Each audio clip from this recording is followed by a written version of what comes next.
Et voilà, j'ai eu la chance de pouvoir immortaliser des stars qui aujourd'hui font encore vibrer certaines personnes. Avant de commencer, je vais vous demander si vous pouvez vous asseoir, comme ça on va faire des petits essais son et puis lumière.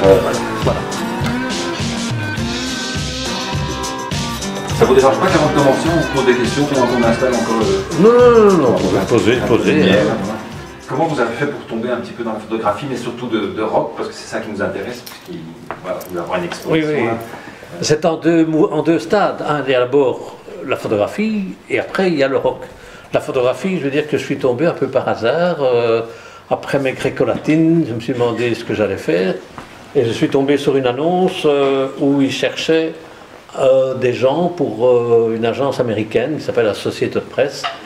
Et puis je me suis installé indépendant et j'ai eu la chance de rencontrer Pierrot qui travaille chez Télémoustique et qui avait envie de lancer une rubrique rock, donc qui s'appelait le Pop-Up Club.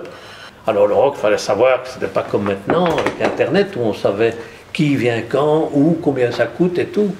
Donc les gens devaient être au courant et c'était par le biais de rubriques comme celle qu'il y avait dans Télémoustique, qui savaient que Led Zeppelin venait, que c'était à telle heure, que c'était le succès amène le succès. Et puis j'ai toujours accompagné Pierrot à tous les concerts, à raison quasi de 2 par semaine, pendant 15 ans.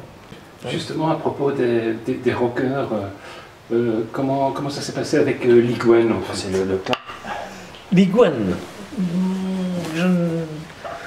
c'est d'abord, pour un photographe, c'est bien parce qu'il a une gestuelle et il est toujours torse nu puisqu'il adore ça. Je me souviens avoir fait de belles photos de lui au cinéma Roma, à Anvers, à Borgerhout, où il y avait des statues. Il a commencé à grimper à toutes les statues. Comme une iguane, quoi, en fait. Comme une iguane, oui. Mais j'ai plus à raconter sur d'autres personnes comme Queen ou que j'ai mieux On va juste faire un petit essai son là. Oui. Juste voilà, parler ce que vous avez envie là. Mais j'ai eu beaucoup de chance de pouvoir faire des prises de vue d'un clip de Queen. Donc je suis tombé avec Forêt Nationale vide et un concert, grosso modo d'1 heure, 1 heure et demie, de Queen pour un caméraman et pour moi. Ça c'est quand même, je pense que si l'empereur du Brunei avait voulu se l'offrir et qui financièrement aurait pu le faire, je ne suis pas sûr que Freddy aurait accepté. Donc c'est quand même quelque chose... voilà. Par Peter Gabriel, c'est aussi une belle histoire, puisqu'en fait on était quand même un peu au départ de sa carrière, encore une fois avec Pierrot et de Télémoustique, qui les a rencontrés à Londres et qui les a fait venir ici. Alors que personne n'était connu, et on les faisait dormir à droite à gauche, chez des amis, avec Phil Collins, c'était Mike Rutherford, et il en est toujours resté reconnaissant. La preuve est qu'il a dédicacé mon livre, il a fait la préface. Donc, et je ne dois pas me lever et m'installer ou... Vous pouvez vous lever pour voir ce que ça fait de... Oui. Je peux m'asseoir ici. Ouais, voilà. Ça plus ou moins ça qu'on va prendre comme cadre. Ça met tout le monde d'accord, la musique, parce que chacun y trouve son bonheur. Ce ne serait pas la même chose si j'avais écrit un livre sur la vie sexuelle des girafes.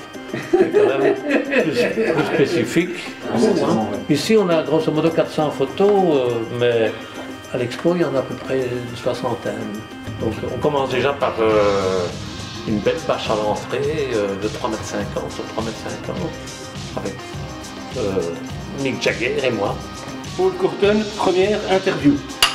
Voilà. Paul Courten, photographe. Ce n'est pas Michel Polnareff, c'est Brian May, soliste de Queen, qui joue sur sa Red Special, qui est une guitare qu'il a fabriquée lui-même avec son père, avec laquelle il fait toute sa carrière. Voilà, donc on va se donner rendez-vous aux écuries à partir du 1er juin jusqu'au 25, tous les jours sauf le lundi et y compris le dimanche.